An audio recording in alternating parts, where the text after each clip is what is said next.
Hi, ஒரு simple ரசம் பார்த்துடலாமா? 1 tablespoon of தனியா, 1 tablespoon of மிளகு அண்ட் 1 tablespoon of ஜீரகம். இது எல்லாத்தையும் உரலில் போட்டு நல்லா பவுடர் பண்ணிக்கலாம். அப்புறம் 10 to 15 garlic cloves போட்டுட்டு நல்லா இடிச்சுக்கலாம். கையிலேயே டொமேட்டோஸை நல்லா ஸ்மாஷ் பண்ணி எடுத்துக்கலாம். ஸோ நான் எப்போதும் மண் சட்டியில் தாங்க ரசம் பண்ணுவேன். அதில் 2 to 3 tablespoon of ginger oil ஊற்றிட்டு கடுகு, ஜீரகம் அண்ட் பெப்பர்கார்ன்ஸ் இதெல்லாம் தாளித்ததும் கொஞ்சம் பெருங்காயம் அண்ட் காஞ்ச மிளகாய் ஆட் பண்ணிவிட்டு இடித்து வச்ச பூண்டும் நம்ம பண்ண ரசம் பவுடரும் ஆட் பண்ணிக்கிட்டேன்.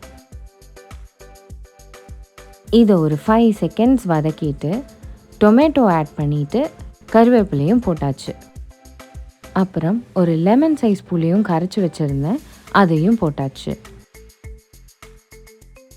கூடவே 3 to 4 cups of வாட்டர் ஊற்றிட்டு கொஞ்சம் மஞ்சத்தூள் அண்ட் தேவையான அளவு உப்பு போட்டுட்டு இது பாய்லிங் பாயிண்ட்டுக்கு வரத்துக்கு முன்னாடி நான் கொஞ்சம் வெல்லம் ஆர் ஜாகரி ஆட் பண்ணிப்பேன். இதுதான் என்னோட ரசமோட ஹைலைட். கூடவே கொஞ்சம் கொத்தமல்லி லீவ்ஸ் போட்டுட்டு ஒரு கொதிச்சதும் ஆஃப் பண்ணிட்டேன். So rasam ready. நல்லா சுட சுட சாதம், rasam and egg masala super combination தான்ல. நெக்ஸ்ட் குக் வித் மீ சீரீஸில் இந்த எக் மசாலா ரெசிபி தான். So stay tuned.